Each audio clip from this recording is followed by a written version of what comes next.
Assalamualaikum warahmatullahi wabarakatuh. Nama saya Alvan Kurniawan, NIM E 2019-3164. Kali ini saya akan mereview 5 materi atau 5 makalah dari teman-teman saya untuk memenuhi tugas ujian akhir semester. Jadi mata kuliah ekonomi makro Islam yang dibimbing langsung oleh Dr. Abdul Nafis LC MEI. Baik, kita langsung saja ke pembahasan yang pertama. Yang pertama ini materi dari teman saya yang bernama Ikhlas Herfendi, yang dimana judulnya itu ekonomi terbuka makro Islam. Nah, jadi pengertian dari ekonomi terbuka itu sendiri sebuah perekonomian yang bersifat luas di suatu negara. Jadi maksudnya itu salah satu sistem ekonomi ini kegiatannya itu meliputi ekspor dan impor, pastinya dengan negara-negara internasional. Dan untuk eksistensinya dari adanya ekspor impor yang merupakan pembahasan pokok mengenai perekonomian terbuka ini, atau sebutan lainnya itu dari perekonomian terbuka yaitu perekonomian 4 sektor. Nah, jadi perekonomian 4 sektor ini yang merupakan sebuah negara yang mempunyai hubungan perekonomian dengan negara-negara lain. Jadi dalam perekonomian 4 sektor ini sebagian produksi dalam negeri itu akan dikirim atau diekspor ke luar negeri, dan di samping itu pula pasti akan terdapat sebuah penerimaan barangnya itu dari luar negeri ke dalam negeri. Jadi tidak lain itu disebut juga impor. Nah, jadi perekonomian terbuka ini disebut dengan ekonomi 4 sektor karena disebut 4 sektor tersebut itu karena terdapat 4 sektor pelaku kegiatan dalam perekonomian ini. Yang dimana itu 4 sektor tersebut, yang pertama itu sektor rumah tangga konsumen atau disingkat RTK. Lalu yang kedua rumah tangga produsen. Yang ketiga masyarakat internasional atau luar negeri.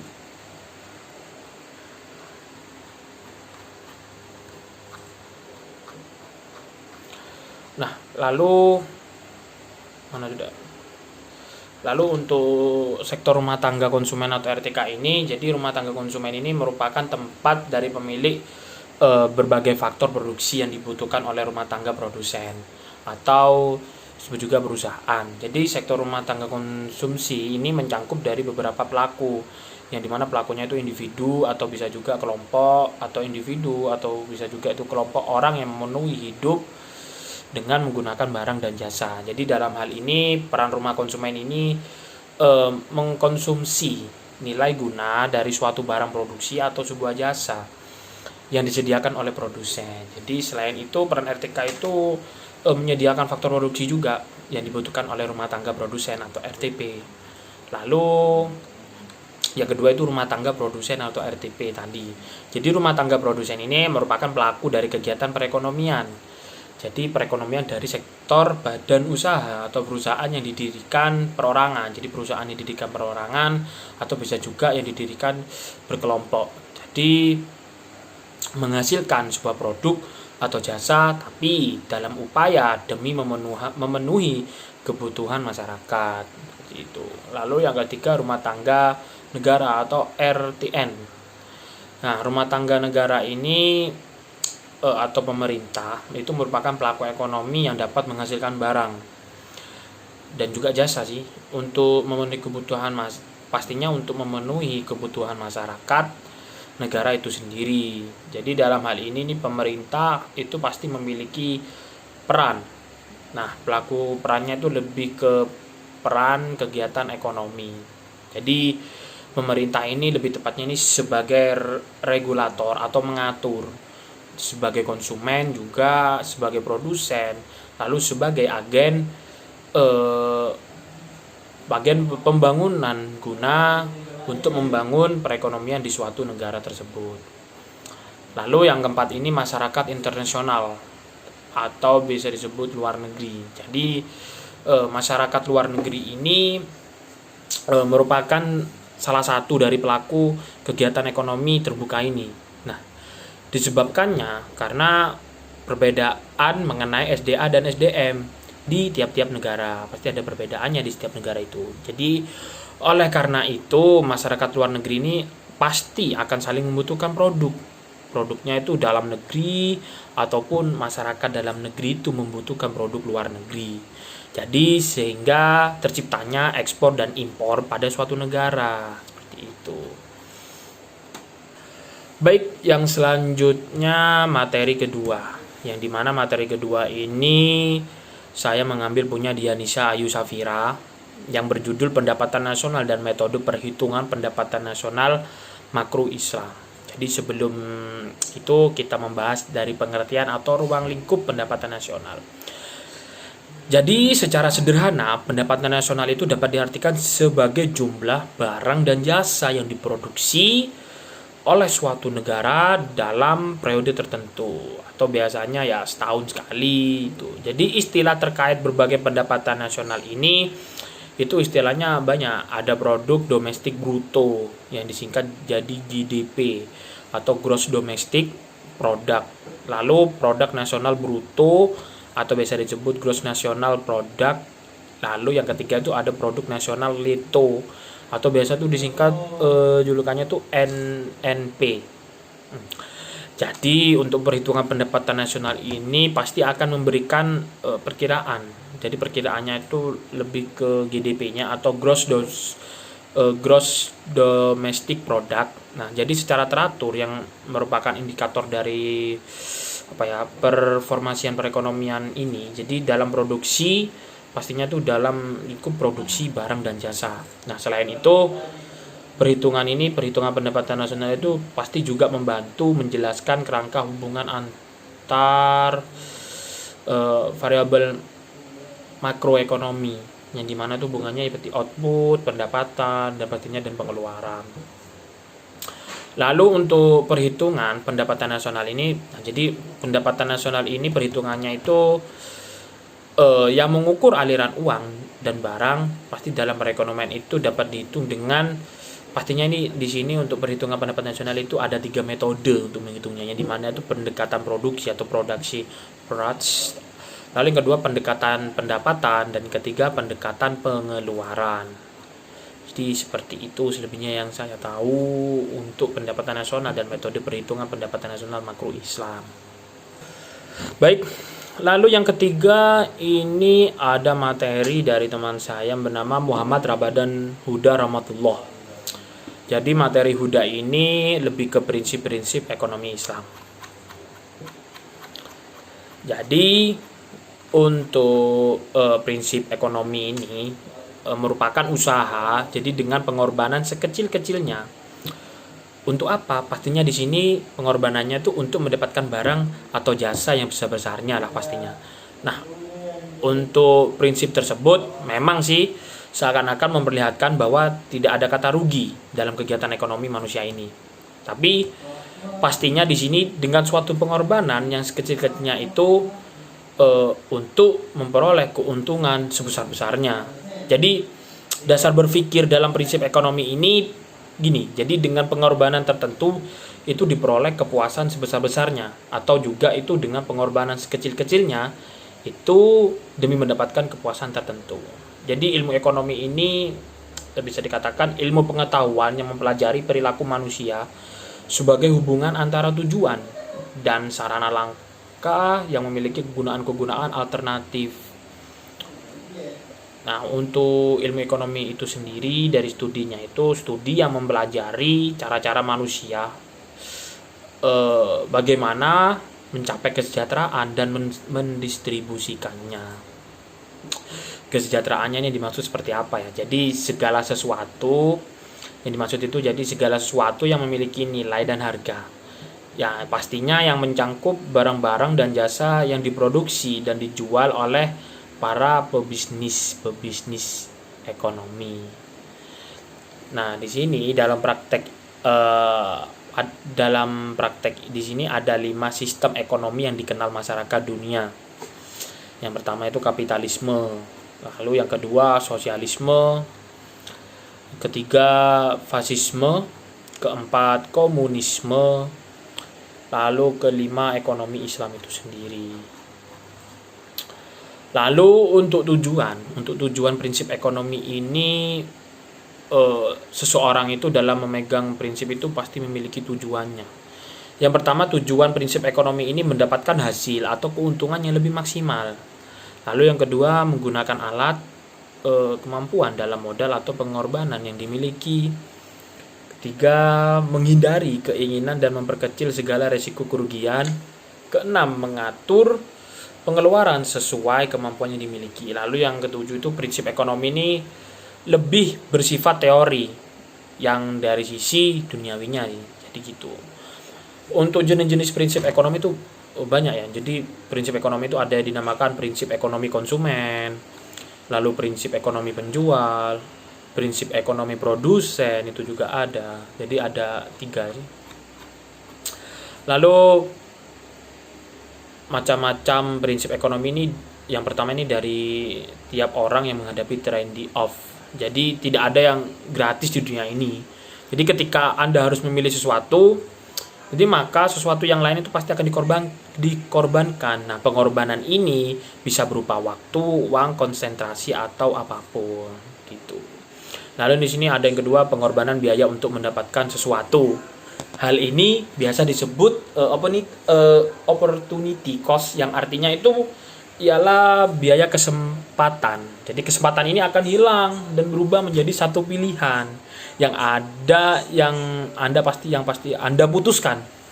Jadi oleh karena itu hendaknya Anda tuh mengambil kesempatan tersebut dengan hal yang memiliki nilai sebanding atau lebih banyak. Jadi seperti itu. Lalu yang ketiga ini, berpikir secara rasional. Jadi orang berpikir secara rasional ini maksudnya jika seseorang itu menentukan keputusan atau pilihan.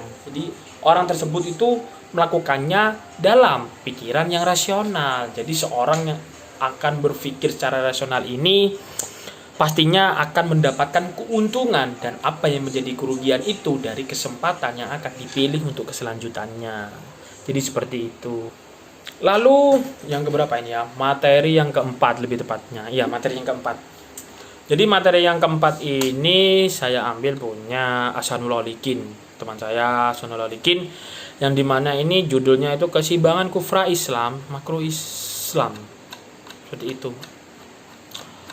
Jadi untuk pembahasannya, jadi keseimbangan ekonomi ini, ya, yang pertama itu ada pasar barang dan kurva IS. Jadi pasar barang itu merupakan yang dimana semua barang dan jasa yang diproduksi oleh suatu negara dan dalam jangka waktu tertentu. Jadi pemerintah dalam pasar barang ini merupakan agregasi dari sebuah permintaan, yang dimana permintaan akan barang dan jasa di dalam negeri. Nah, sementara yang menjadi penawarannya itu merupakan sebuah barang atau jasa yang diproduksi dalam negeri itu sendiri. Jadi dengan ekonomi konvensional ini keseimbangan umum dapat terjadi. Jadi keseimbangan umum itu dapat terjadi ya apabila pasar barang dan pasar uang ini ada di dalam keseimbangan tersebut. Jadi lebih tepatnya itu dalam keadaan keseimbangan umum ini, besarnya itu pendapatan nasional Y dan tingkat bunga ini akan terjadi lebih ke mencerminkan pendapatan nasional Y dan tingkat bunga I, yang dimana keseimbangan baik di pasar barang maupun di pasar uang. Nah, namun dalam ekonomi Islam sistem bunga itu dihapus karena kurva IS ini menyatakan hubungan antara tingkat bunga dan tingkat pendapatan yang muncul di pasar barang dan jasa.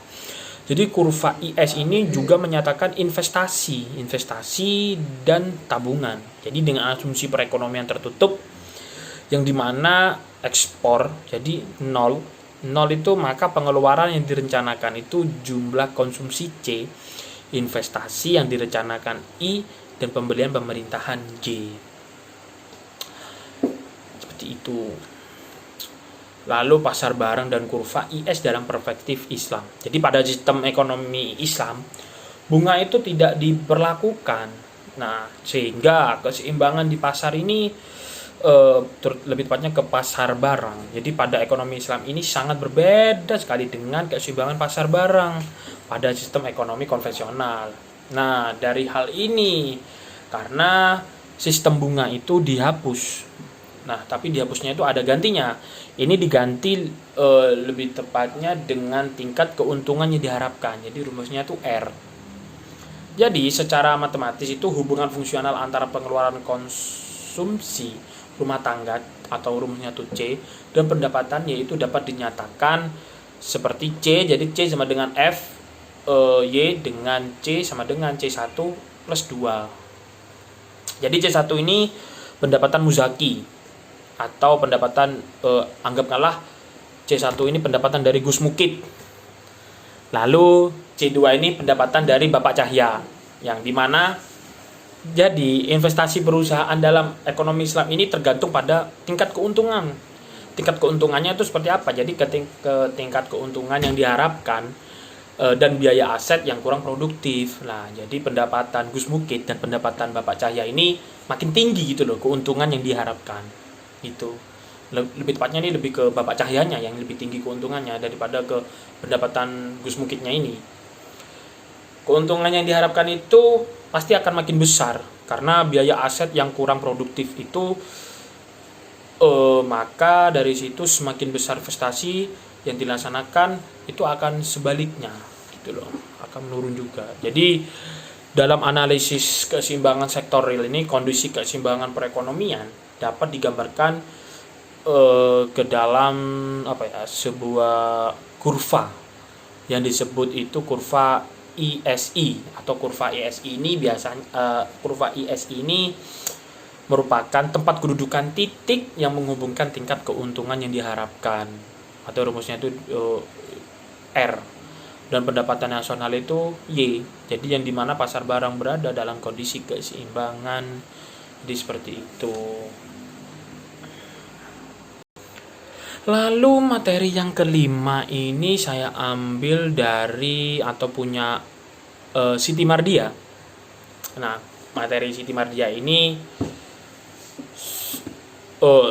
hampir sama dengan punya Huda, sama-sama prinsip ekonomi Islam.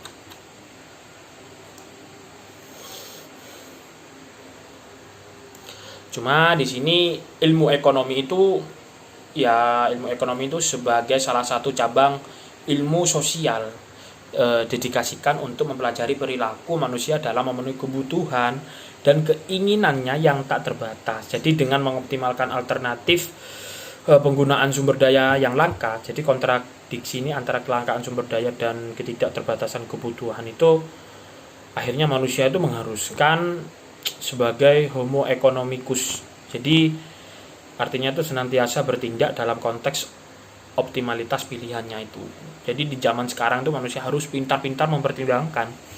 Pintar-pintar mempertimbangkan ya segala hal itu pasti dapat melakukan kegiatan ekonomi sebelum melakukannya. Untuk itu maka dari situ ya dibutuhkanlah yang namanya itu prinsip-prinsip ekonomi. Jadi dari prinsip itu kita bisa tahu dasar dari tindakan yang akan dilakukan dalam kegiatan ekonomi kita ini sendiri. Jadi dari hal tersebut ya kita bisa mempertimbangkan atau berjalan lancar lah dalam kegiatan ekonomi kita itu sendiri.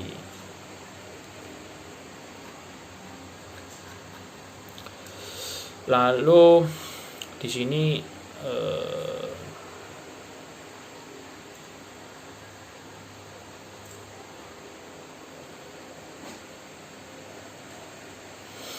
jadi di sini ini ada manfaatnya juga tentang prinsip ekonomi. Nah, dari materi yang dari Huda itu kan tidak ada manfaat prinsip ekonomi.